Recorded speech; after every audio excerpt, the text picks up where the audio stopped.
Welcome to the Champion's Corner, where sales training meets the mindset of a champion. I'm Mark Kelly McLean, former Canadian champion, world bronze medalist, and your coach in the world of sales.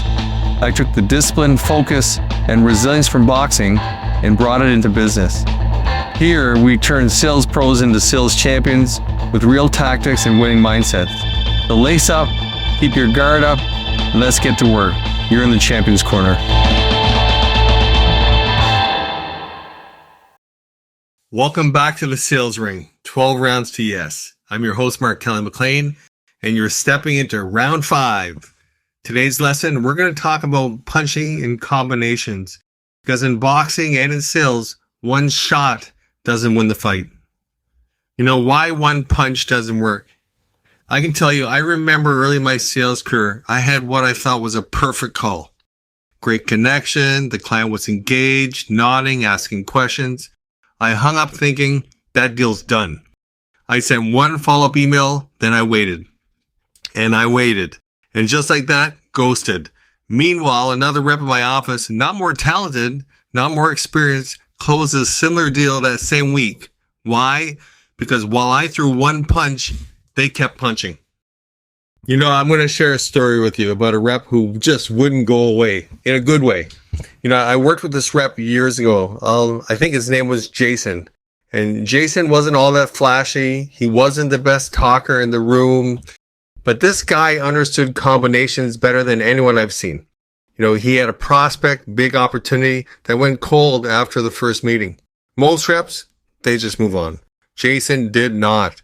No, here's what he did. He sent a recap email with clear value.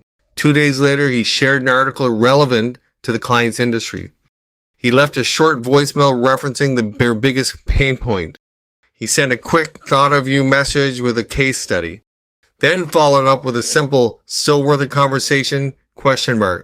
Nothing pushy, nothing desperate, just consistent, thoughtful touch points. 2 weeks later, the client replied, appreciate you staying on top of this. Timing is better now. Let's reconnect. That deal closed.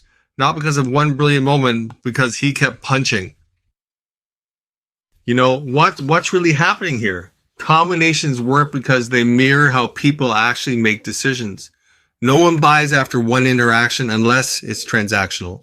People need repetition, reinforcement, reassurance. Every touch point you make either one builds confidence or lets the deal fade away. It's story time again. I'm going to share another story with you about a deal that almost died. You know, I had a deal once. I had a strong start. It was great momentum. Then suddenly just silence. No replies. There was no callbacks, nothing.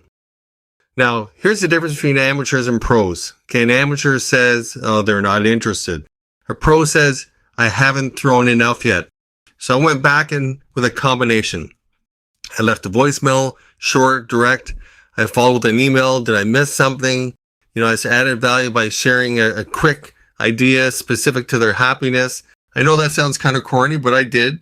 And then I asked a real question. Is this still a priority or has something changed? The last message triggered the response. Turns out internal issues that they had, timing got messy. They were the wrong place at the wrong time. It had nothing to do with me. We reset, we re-engaged, closed the deal about a month later. If I stopped at one punch, that deal was dead. So what does a combination selling approach look like? I'm going to break it down into kind of a simple framework, okay? And think like a fighter. So one, jab. It's like an intro call. Cross, a follow-up with value. Hook, personal touch point. Body shot, check in, some pressure. Uppercut, insight, case study, or strong close. You're not annoying them. You're guiding the decision process.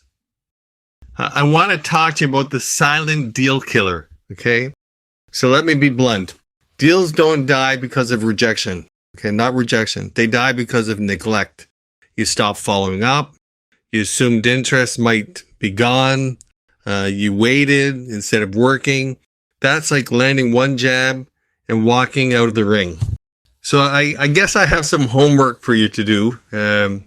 If you're interested, It's kind of like a training assignment for the week, okay? So number one, I want you to revive one dead deal. So go back to a deal you thought was done. It was over. Build a 3 to 5 touch combination and re-engage. Okay, I noticed some of the things that you could do in this call. Shorten your gaps. Don't wait a week between touches. Stay present, stay relevant. And 3, add value every time. Don't just check in, bring something, an idea, a story, some insight. All right? So in the final bell takeaway is anyone can throw one punch.